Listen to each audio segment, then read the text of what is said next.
Hello everyone! Ang gagawin natin ngayon ay isang coconut cake. So, ang size po ng cake natin ay 6 inches. Tapos, i-curve po natin yung top niya and bottom niya para magkaroon siya ng shape na pabilog.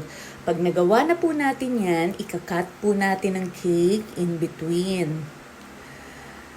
Pero bago po tayo mag-cut ng cake, kailangan po naka-ready na po na yung ating chocolate ganache na lalagyan natin ng coffee para maglasang-lasa na mocha.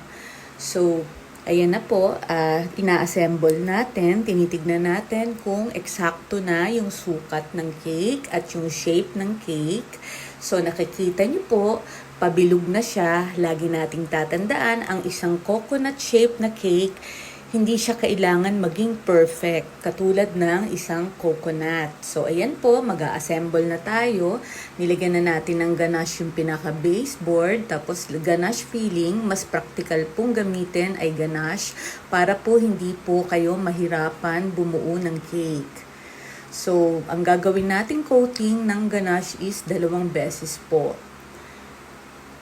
Maging generous po tayo sa pag-apply ng ganache. Then afterwards, papakinisin po natin yan. Gagamit po tayo nung acrylic scraper tsaka po yung plastic scraper na nabibili online para sa mga cakes.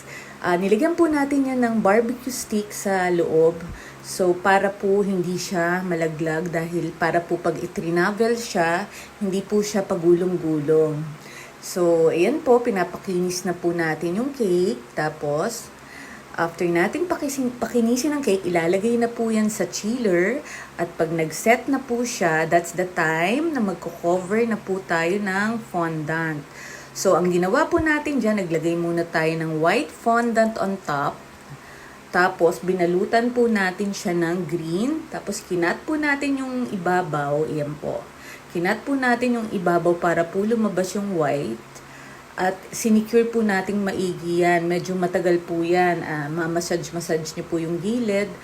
Ayan po, lalagyan nyo po ng mga indentation para magkaroon ng markings at magmukha siya talagang coconut. Afterwards, yung mga markings na ginawa nyo, lalagyan nyo po siya ng color black na very light-handed lang po at yellow on top.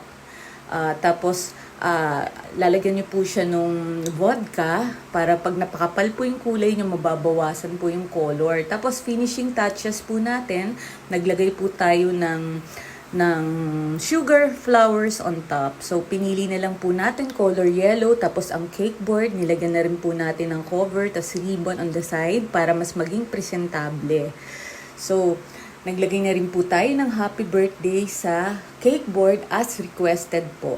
So, yan po ang ating coconut shaped cake.